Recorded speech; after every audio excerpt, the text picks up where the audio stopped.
Dr. Alan Wright rubbed his tired eyes as he stared at the holographic display floating above his desk. The clock on the wall of Lunar Research Station Beta showed 3:27 a.m. Earth Standard Time, but he couldn't sleep. Not after what they had found on Europa. The blue-tinted ice core samples rotating in the display told a story that made his hands shake. Beside him, Dr. Susan Porter paced back and forth, her footsteps echoing in the quiet laboratory. "Alan, we need to double-check everything," she said, running her fingers through her graying hair. "If we're right about this." "I checked it 5 times," he replied, zooming in on one particular section of the core sample. "These aren't natural formations. They're ruins, and they're not the only ones we found." The discovery had started 3 months ago, when the Europa drilling team hit something solid 2 miles beneath the ice. Not rock, as they'd expected, but structures, buildings, an entire city preserved in the frozen ocean of Jupiter's moon. That alone would have been the discovery of the century, but it was what they found next that kept Alan awake at night. "Show me the timeline again," Susan said, stopping her pacing to lean over his shoulder. Alan waved his hand, and the hologram changed to show a series of dates and images. "The oldest ruins we found are here." He pointed to the bottom of the timeline, around 300,000 years ago. Then these, his finger moved up, from 150,000 years ago. And the most recent. He paused. Just 50,000 years ago. 3 different civilizations, all on the same moon, all vanished without a trace. The lab door hissed open, making them both jump. Captain Peter Hayes walked in, his Space Force uniform crisp despite the late hour. "Doctors," he nodded to them. "I hear you made a breakthrough." Alan shared a look with Susan before answering. "We did, Captain, but you might want to sit down for this." Peter took a seat, his expression serious. "Does this have something to do with the signal we received from the edge of the system?" "It might," Susan said. We think we know what happened to these civilizations, and why we've never met any aliens despite all our space exploration." Alan pulled up new images on the display. Each civilization we found was different. Different technologies, different architectural styles, different everything. But they all shared one thing. He highlighted several sections of data. They all evolved through cooperation. Their entire evolutionary history shows no signs of predation, competition, or violence. Peter leaned forward, frowning. "How is that possible?" "On their worlds, it wasn't survival of the fittest," Susan explained. "It was survival of the most cooperative. Their biological records show species that evolved by working together, sharing resources, developing complex social structures without the need for fighting or hunting." "And that's bad?" Peter asked. Alan shook his head. "Not bad. Just different. Every trace of intelligent life we found in our solar system evolved this way. Every single one. Except us." The captain's eyes widened as he understood. "We evolved as predators." "More than that," Susan added. "We're the only known species that evolved through competition, violence, and survival of the strongest. Our entire history, from our earliest ancestors to now, was shaped by conflict and the need to overcome threats." Before anyone could respond, a red light began flashing on the main console. Peter jumped to his feet, instantly alert. "What's that?" Alan rushed to the console, his fingers flying over the controls. Something big just came through the Kuiper belt. Really big. The main screen lit up with a real-time image from the deep space sensors. A ship hung against the black of space, its sleek silver hull unlike anything humans had built. It was massive, at least 3 miles long, and it wasn't alone. More ships were appearing behind it. "They're broadcasting," Susan said, her voice trembling slightly, "on all frequencies." The message that came through was in perfect English. "Greetings, people of Earth. We are the Nexeri. We come in peace and friendship." Peter's hand went to his communicator, but Alan grabbed his arm. "Wait," he said. "Look at their ship design." On the screen, The alien vessel's smooth curves and flowing lines matched perfectly with the architectural patterns they'd found in the Europa ruins. They evolved like the others, Susan whispered, through cooperation, not competition. So, Peter asked, though his hand remained on his communicator. Alan's voice was grim. So why did 3 civilizations just like them vanish without a trace from our solar system? The Nexeri ships drew closer, their message of peace repeating on all channels. In the quiet of the lab, Alan couldn't shake the feeling that humanity's unique evolutionary path was about to be put to the test. Send everything we've found to Earth, he told Susan. All of it, and encrypt it with my personal key. You think they're hostile? Peter asked, watching the alien ships approach. I think, Alan said carefully, that we're about to find out why we've never met any other predator species in space, and I don't think we're going to like the answer. Susan's fingers flew over her console as she transmitted their findings. Done, she said. Earth has the data. The lab fell silent as they watched more Nexeri ships appear. Their elegant designs spoke of peace and cooperation, but Alan couldn't help wondering if that very peace had been built on the elimination of species like humanity, species that had evolved through violence and competition. The first Nexeri ship entered lunar orbit, its shadow falling over the research station. As Alan stared up at it through the dome window, he realized that humanity's greatest strength, the violent evolution that had made them adaptable, resourceful, and unstoppable, might also be the very thing that made them a target. A new message came through. We request permission to dock and meet with your leaders. We have much to discuss about your unique development. Peter finally pressed his communicator. Command, this is Captain Hayes at Lunar Research Station Beta. We need to go to full alert. Quietly. As the captain spoke with his superiors, Alan and Susan shared a knowing look. Humanity's first contact with alien life was about to begin, but they both suspected it wouldn't be the peaceful exchange of knowledge everyone had hoped for. After all, evolution had taught humanity one crucial lesson. Predators didn't survive by being trusting. They survived by being ready for anything. The Nexeri ships loomed above them, beautiful and peaceful in design, yet somehow more threatening because of it. The next few hours would determine whether humanity's violent evolution would prove to be their salvation or their doom. And Dr. Alan Wright, staring at the proof of vanished civilizations in his hand, had a feeling he knew which way it would go. 3 weeks after the Nexeri's arrival, Dr. Susan Porter stood in the main research hall of Mars Station 1, surrounded by holographic displays of evolutionary data. The room was filled with scientists from Earth and representatives from the Nexeri, all studying the information floating in the air around them. As you can see, Susan explained, pointing to a complex chart, Earth's evolutionary path is unique in our database. Every other world we studied shows the same pattern of cooperative development. One of the Nexeri, who called himself First Speaker Ven, moved closer to examine the display. Like all his kind, he was tall and slim, with silvery skin that seemed to shimmer in the light. His movements were graceful, almost musical. Fascinating, Ven said, his voice carrying that strange harmonic quality all Nexeri shared. Your species emerged from constant conflict, predator and prey, locked in an endless cycle of adaptation. Captain Peter Hayes watched from the back of the room, his hand never far from his sidearm. The Nexeri claimed to be peaceful, but something about their intense interest in human history made him uneasy. Show them the comparison. He called out to Susan. She nodded and brought up a new display. On one side was Earth's evolutionary tree, a complex web of species fighting, adapting, and often going extinct.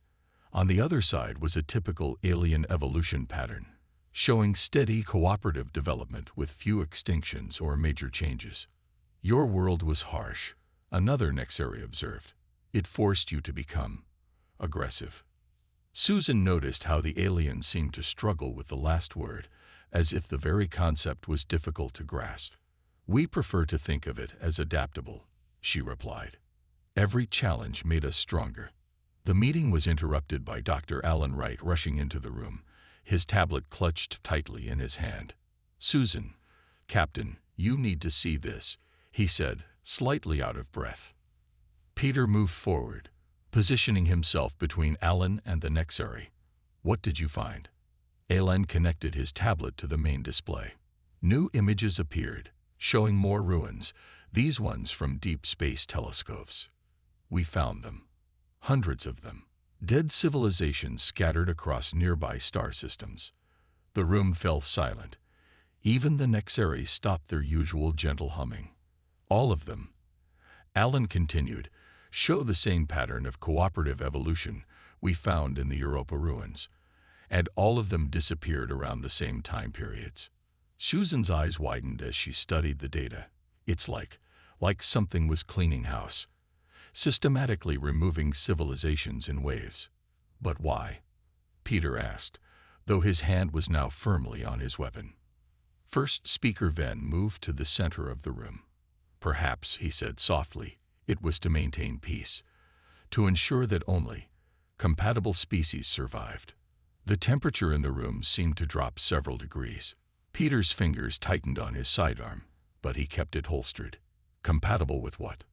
"With the natural order," Venn replied. "With peaceful coexistence. You must understand, your kind is unique.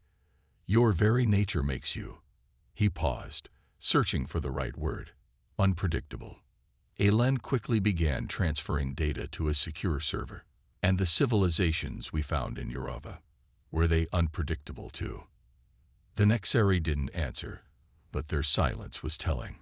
Susan moved to another console, her fingers flying over the controls. "I'm seeing patterns in their ship movements," she said quietly to Peter. "They're not just studying us. They're surrounding us, methodically." Peter pressed a small button on his uniform, sending a silent alert to Earth Command. "First Speaker Venn," he said loudly, "I think it's time you told us the real reason you came to our solar system." The Nexeri leader's silver skin rippled, a sign they'd learned meant agitation. "We came to learn, Captain. To understand how a species like yours could emerge. To study the anomaly." "The anomaly," Alan repeated.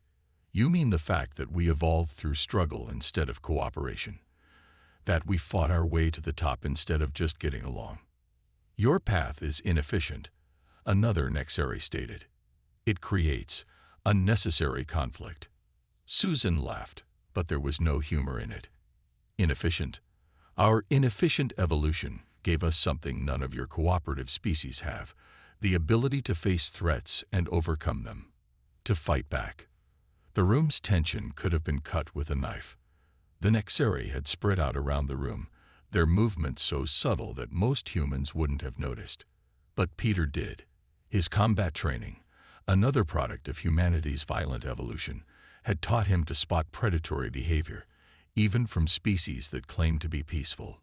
"I think," Peter said carefully, "that this meeting is over. First Speaker Venn, your delegation should return to your ship." "Of course, Captain," Venn replied smoothly. "We have learned much today. More than you know." As the Nexeri filed out, Alan moved closer to Susan and Peter. "Did you see?" he whispered. "When we showed them our combat data, their pupils contracted. They were studying our weaknesses."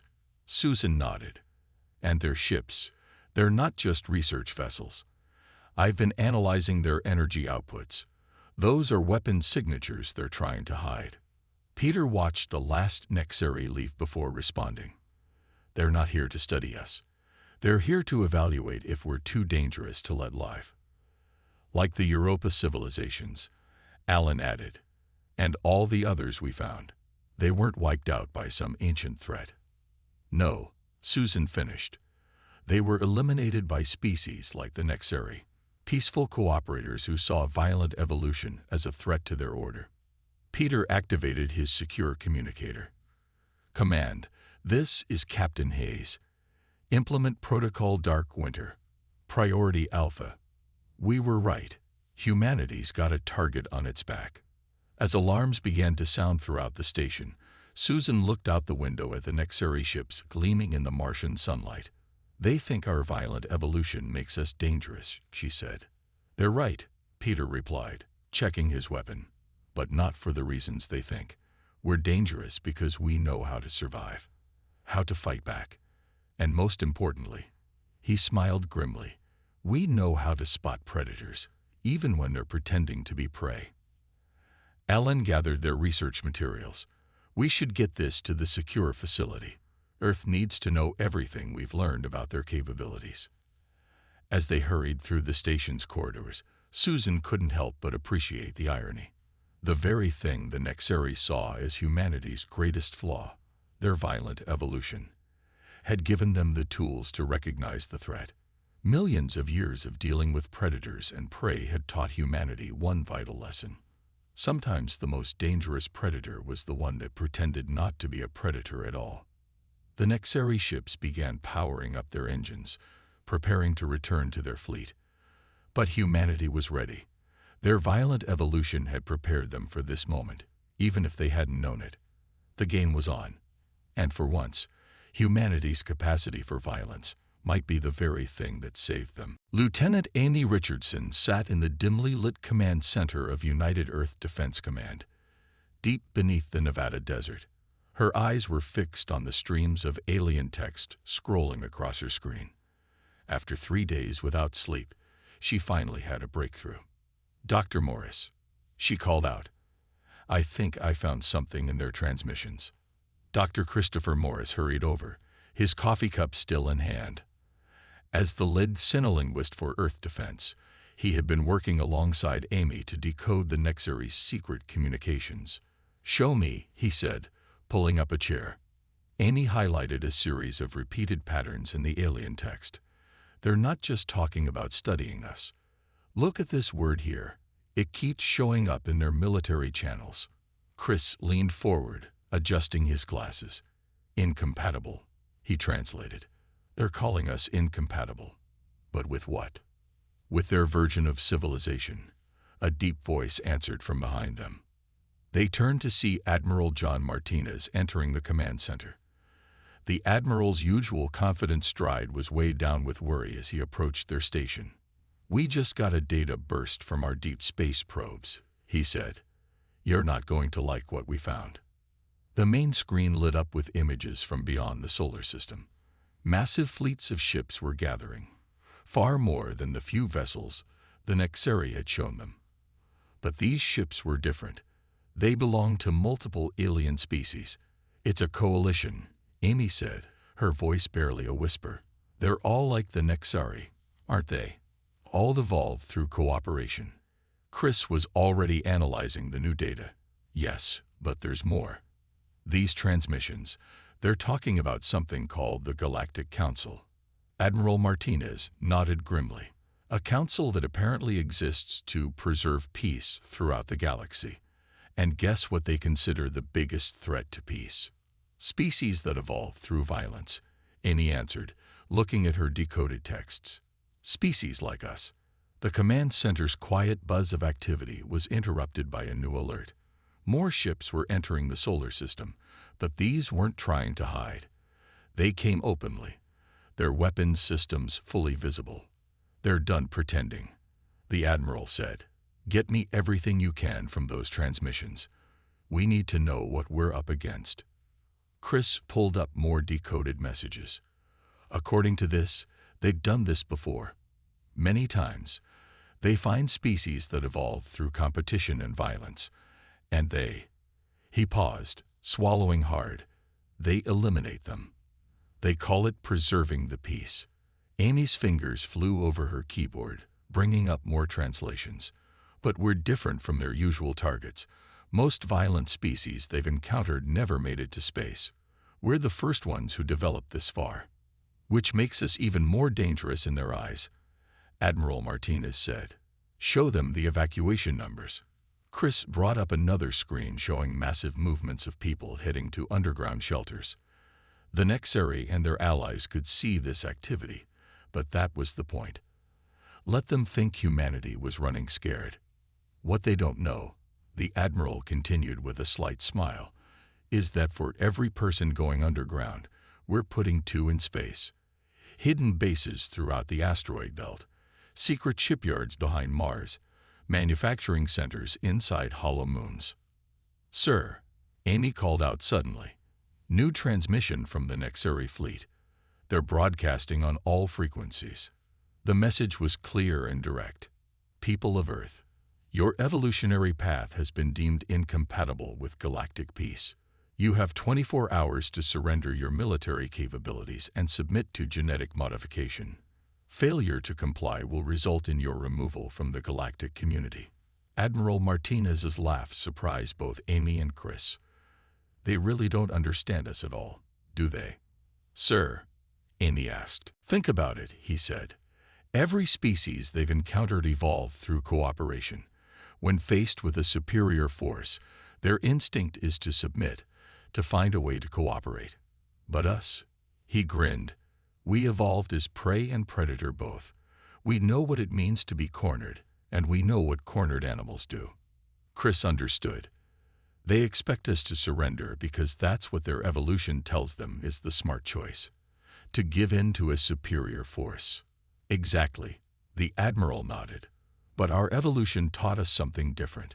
It taught us that sometimes survival means fighting even when the odds seem impossible.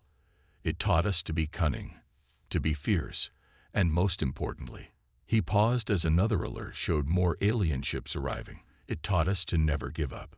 Amy looked at her screen, where more decoded transmissions were appearing. Sir, they're discussing their attack strategies. They think this will be easy. They think we'll follow the pattern of other violent species they've encountered.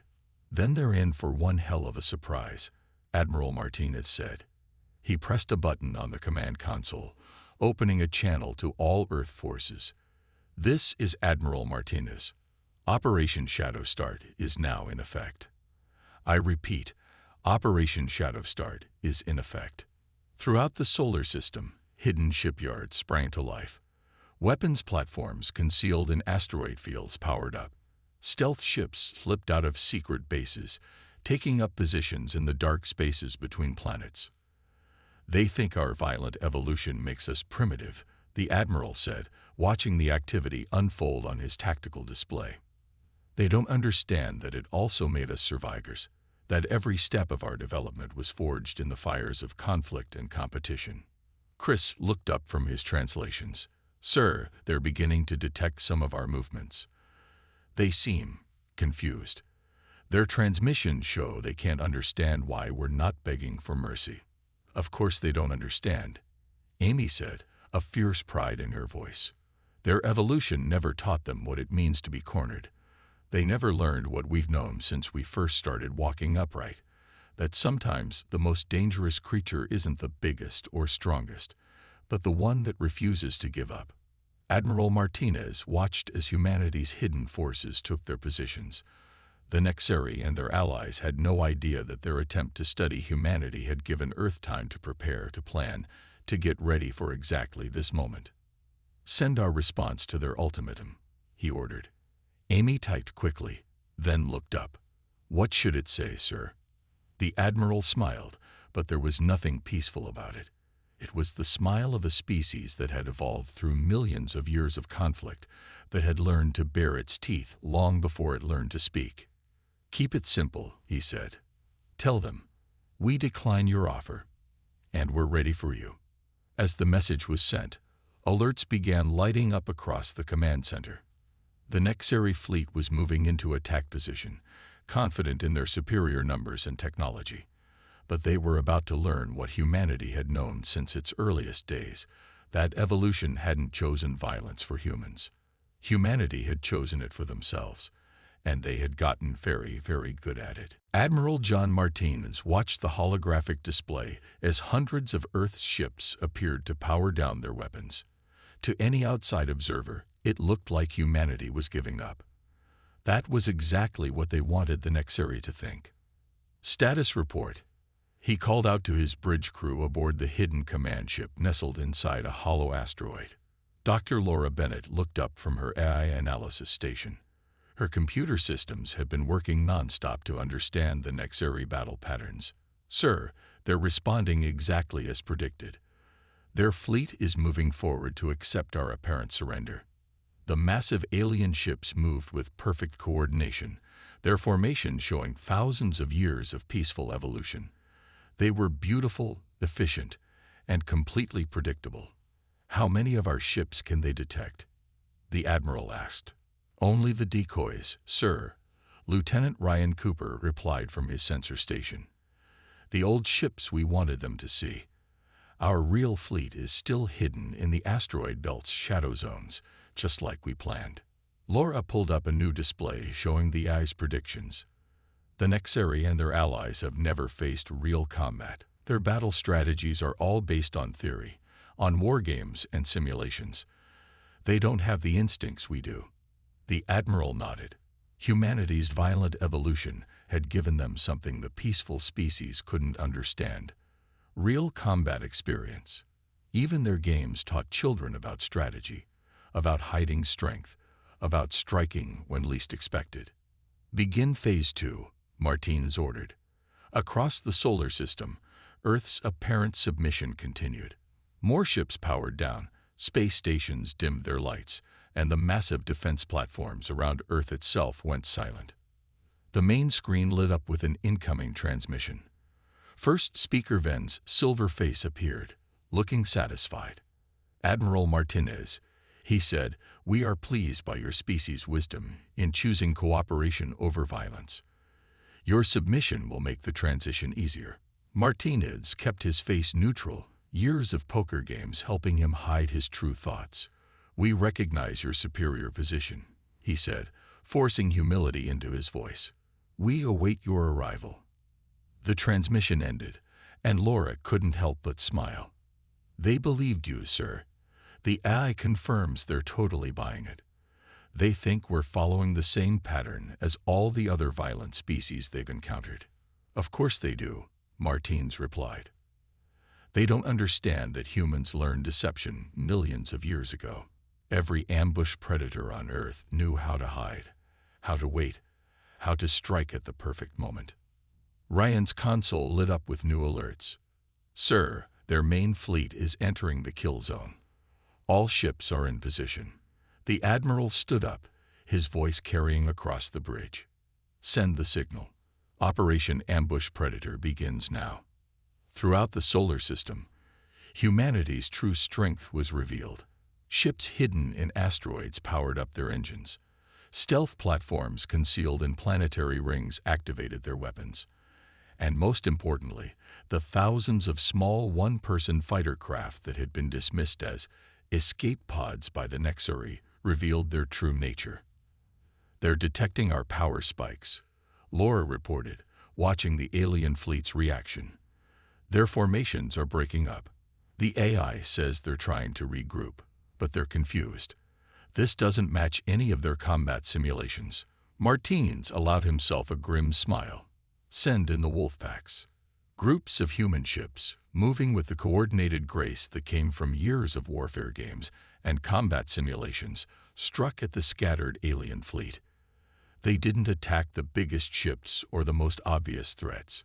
Instead, they targeted communication nodes, sensor arrays, and coordination centers, just like a pack of wolves would go for their prey's legs and throat rather than attacking head-on. Their fleet is in chaos, Ryan reported with satisfaction. They've never seen these tactics before. They don't know how to respond to an enemy that fights like a predator. Laura's AI analysis showed the full extent of humanity's advantage.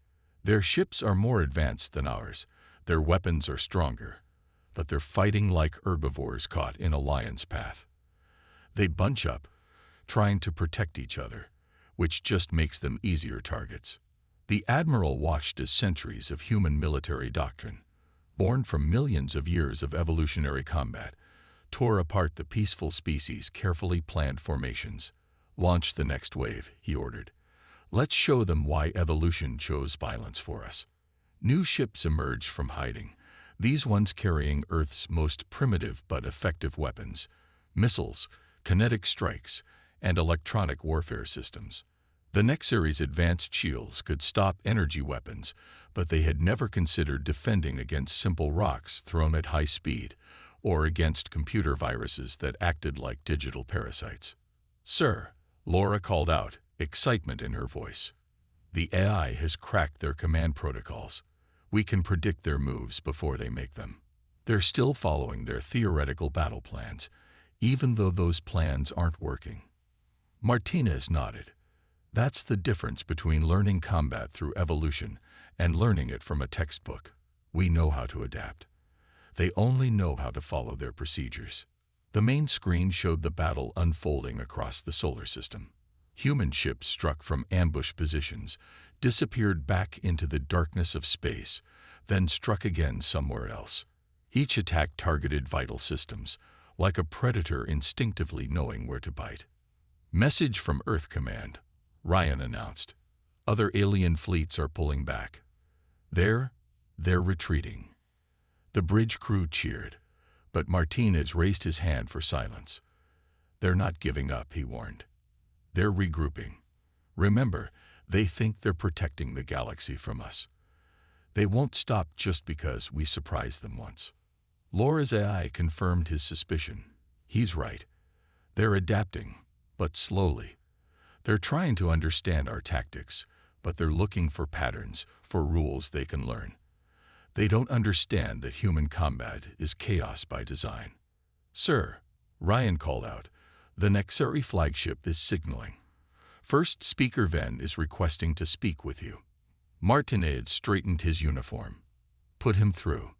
The alien leader's silver face appeared, showing an emotion humans had never seen on a Nexeri before.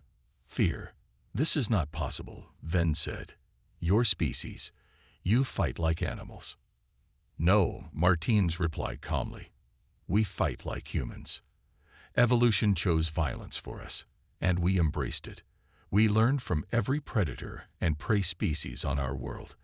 We took their lessons and turned them into art." "You cannot be allowed to spread through the galaxy," Ven insisted. "Your violence will destroy everything." The Admiral shook his head. "You're wrong. Our violence protects everything. We know how to fight, so we also know when not to fight. That's something your peaceful evolution never taught you." As the battle continued around them, Martinez realized that humanity's greatest strength wasn't their capacity for violence, it was their understanding of it. They knew its cost, its consequences, and most importantly, how to control it. The peaceful species who had never faced real conflict were the ones who didn't understand violence, and that made them far more dangerous than any predator could ever be. Colonel Eric Davidson crouched behind a fallen pillar in the lunar base Alpha, his breath steady despite the chaos around him. The Nexeri had managed to land troops on the moon's surface, thinking they could take the base quickly. That had been their first mistake. "Status report," he whispered into his comm unit. Major Sarah Reynolds' voice came back clear and confident. "All units in position, sir. The enemy still hasn't realized they're walking into a trap." Through his tactical visor, Eric watched the alien troops move through the base's corridors. Their movements were perfect, coordinated, and completely predictable. They had never learned to expect ambushes or to look for hidden dangers. "Remember," he told his troops, "they evolved without predators. They don't have the instincts we do. Use that." The aliens moved in large groups, staying together for protection. It was exactly what prey animals did when threatened, and exactly what Eric's teams had been waiting for. "Now," he commanded. The trap was sprung. Hidden panels in the walls slid open, revealing human soldiers in combat armor. But they didn't attack immediately. Instead, they created chaos. Flash grenades, smoke screens, and sonic pulses filled the corridors. The Nexeri troops' perfect formation fell apart instantly. They had never evolved to handle sensory overload or sudden threats. Their cooperative nature made them bunch up even more, trying to protect each other. "Second wave," Eric ordered. Sarah's teams struck from behind, using simple but effective tactics that humans had learned from pack hunters thousands of years ago. They separated the alien groups, cut off their escape routes, and took them down with precise, coordinated strikes. Admiral Martinez, this is Colonel Davidson, Eric reported as his troops secured the base. Lunar defense successful. The enemy never saw it coming. On the main command channel, Admiral Martinez's voice was grim but satisfied. Good work, Colonel. The same story is playing out across the solar system. They have better technology, but we have better instincts. Eric moved to the base's control center, where Sarah was already bringing up tactical displays. The screens showed battles raging throughout space, but they weren't the kind of battles the Nexeri had expected. Look at this. Sarah pointed to one screen. Their ships are amazing. Energy shields, plasma weapons, faster than light drives. But they don't know how to handle simple things like missiles or kinetic weapons. Eric nodded. They evolved straight to high technology. They never went through the stages we did, never learned the basic principles of warfare. The main screen lit up with a new alert. Dr. Alan Wright's face appeared, looking excited despite his obvious exhaustion. Colonel Major, he said quickly, we finished analyzing their combat data. You need to see this. The screen split to show tactical simulations. Every one of their strategies is based on cooperation and minimal damage, Alan explained. They try to disable rather than destroy. They attempt to subdue rather than eliminate. Because they never evolved to be killers, Sarah understood. They think they're being more advanced, more civilized. Exactly, Alan continued. But in combat, their hesitation is a weakness. They pull back when they should press forward. They try to protect everyone instead of accepting necessary losses. Eric watched as more Nexeri ships appeared near Mars. They still outnumber us, he noted. And their technology is far beyond ours. Numbers don't matter if you don't know how to use them, Sarah replied. Look at wolf packs hunting buffalo. Size isn't everything. The colonel smiled at the comparison. Human military strategy had always drawn inspiration from nature, from the predators and prey that had shaped their evolution. All units, Admiral Martinez's voice came over the command channel. The enemy is massing for another attack. But this time, we're not waiting for them. Operation Hunter's Moon is now active. Eric and Sarah shared a knowing look. They had trained for this. Move out, Eric ordered his troops. Show them why evolution chose violence for humanity. Across the solar system, human forces stopped defending and started hunting. Ships hidden in Mars' shadow emerged, not in neat formations, but in irregular patterns that confused the Nexeri targeting systems. Ground forces on the Moon and Mars launched aggressive strikes, using terrain and concealment in ways the peaceful species had never imagined. They're breaking formation, Sarah reported, watching the tactical displays. Their whole fleet is starting to panic. Alan's voice came through again. This is fascinating. Their ships are actually trying to form defensive circles, just like herd animals. Their evolutionary instincts are overriding their military training. Eric moved his troops through the lunar base's corridors, now heading out to counterattack the Nexeri landing zones. They thought we were savages because we evolved through violence, he said. They never understood that violence taught us control, taught us strategy. The battle raged across space. Human ships struck like wolves among sheep, breaking up enemy formations, isolating targets, creating chaos that their peaceful opponents couldn't handle. On every surface and in every orbit, the pattern repeated. New signal from Earth Command, Sarah announced. The Nexeri fleet is withdrawing from the entire system. Other alien ships are following them. The command channel erupted with cheers, but Eric noticed something on his tactical display. Wait, he said. Show me their retreat pattern. Sarah brought it up on the main screen. The alien ships weren't just retreating. They were moving in a specific formation. They're protecting something, Eric realized. All units, focus scans on the center of their retreat formation. The results came back quickly. In the middle of the fleeing fleet was a massive ship, different from the others. Its design was ancient, Its power readings off the charts. That's not a Nexeri ship. Ellen's voice was filled with awe. That's something much older. Something from the time of those ruins we found on Europa. Admiral Martinez's voice cut through the speculation. Whatever it is, it's running. Humanity just proved something that the peaceful species never understood. Sometimes violence isn't just about destruction. Sometimes it's about survival. Eric watched as the alien fleets disappeared into faster-than-light travel, leaving humanity's solar system behind. They had come expecting to find savages, animals that needed to be contained or eliminated. Instead, they had found warriors who had turned violence into an art, who had learned to control their aggressive evolution and use it with precision. "Send word to all commands," Eric ordered. "The solar system is secure, but stay alert. Something tells me this isn't over." As his troops secured the last Nexeri landing zones, Eric thought about the irony of it all. The peaceful species had tried to eliminate humanity because they feared violence. But they had never understood that it was their own lack of violent experience that made them truly dangerous. Humanity had learned to control their violence through millions of years of evolution. The peaceful species, in their rush to eliminate all conflict, had never learned that lesson. And now the galaxy would have to deal with a new truth. Humanity wasn't just going to survive. They were going to change everything. 3 months after the Battle of the Solar System, Ambassador Daniel Carter stood in the Great Hall of the new Galactic Council. The room was massive, with high ceilings that seemed to touch the stars themselves.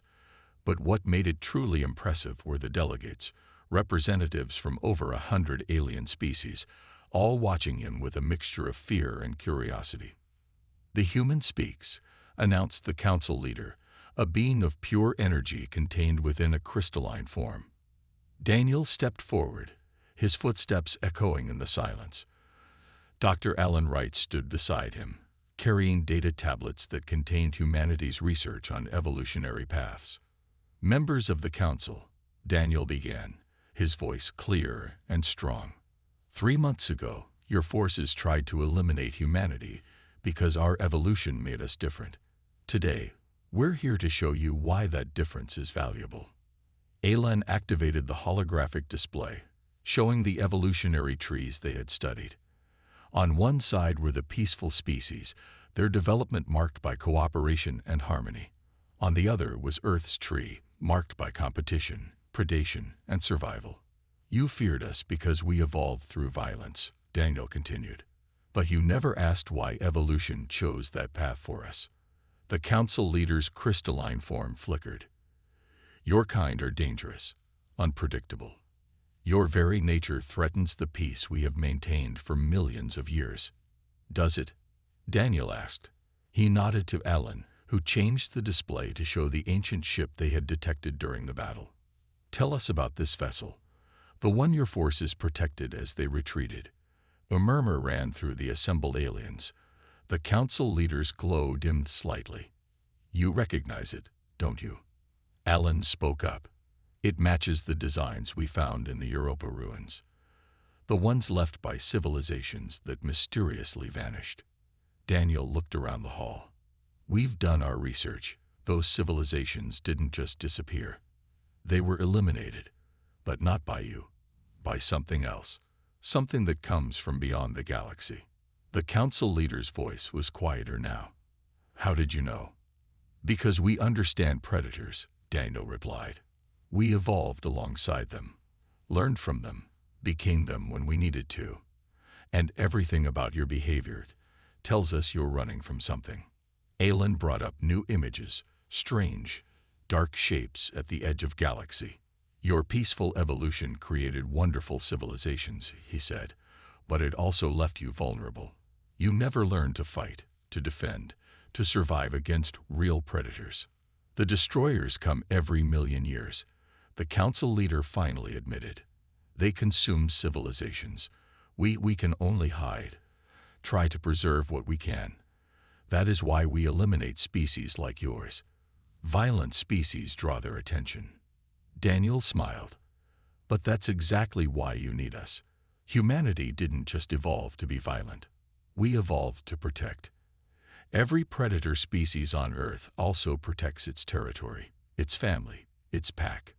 The display changed again, showing Earth's military forces, not attacking now, but defending. Standing guard. Protecting. "We're not asking to join your council," Daniel said. "We're offering to defend it." The alien delegates stirred, their various forms showing signs of confusion and hope. "You would protect us?" a delegate asked. "After we tried to destroy you." "That's exactly what makes us different," Alan explained. "Our violent evolution taught us the value of peace. We know the cost of war, so we appreciate peace more than species who have never known conflict." Daniel stepped forward again. "Here is our proposal. Earth and humanity will serve as the guardians of the galaxy. We will train your people, protect your worlds, and stand ready to face these destroyers when they come. In return, we ask for 2 things. Name them," the council leader said. "First, technology exchange. You have advances we need, and we have innovations you never considered. Second, and most importantly, no more eliminating species because of their evolutionary path. Different doesn't mean wrong." The council chamber erupted in discussion. Daniel and Alan waited patiently as the aliens debated. Finally, the council leader raised a crystalline arm for silence. "We have maintained peace through uniformity for millions of years," they said. "But perhaps evolution chose violence for humanity for a reason. Not to destroy, but to protect. That's what we've been trying to tell you," Daniel smiled. "Violence itself isn't good or bad. It's a tool, like any other. What matters is how you use it." Ellen brought up one final display, an image of Earth, showing humans working alongside alien species. "We can teach you to defend yourselves without losing your peaceful nature. And you can teach us ways to grow without losing our strength." The council leader's glow brightened. "You speak of balance." "Exactly," Daniel nodded. "Evolution chose different paths for all of us. Instead of fighting those differences, we should learn from them." In the depths of space, human ships already patrolled the borders of council space. They had learned to use their predatory instincts to watch, to guard, to protect. The peaceful species were learning too, understanding that their cooperative nature could work alongside humanity's warrior spirit. "The council accepts your proposal," the leader announced. "Let it be recorded that on this day, we acknowledged a truth we had long denied. Evolution's paths are many, and all have their purpose." As the alien delegates came forward to begin discussions, Daniel turned to Alan with a smile. "They still don't quite understand us, do they?" he asked quietly. Alan shook his head. "No, they think we chose to be guardians just now. They don't realize that it's part of who we are, who evolution made us to be. Every predator species on Earth protects its territory. We're just doing it on a galactic scale now." The council chamber buzzed with activity as humans and aliens began their first true cooperation. Above them, through the transparent ceiling, the stars shone brightly. Somewhere out there, the destroyers were coming. But this time, they would find something they had never encountered before. A peaceful galaxy protected by a species that had mastered violence without being mastered by it. Evolution had chosen violence for humanity, but humanity had chosen what to do with that violence, and they had chosen to protect. As the new era began, Daniel couldn't help but think that maybe this was why evolution had made them different. Not to conquer, not to destroy, but to stand guard over the peace that others had built. To be the wolves that protected the flock, the lions that defended the pride, the humans who would guard the galaxy. Evolution had chosen violence for humanity, and humanity had turned that violence into a shield for those who had never needed to learn its ways.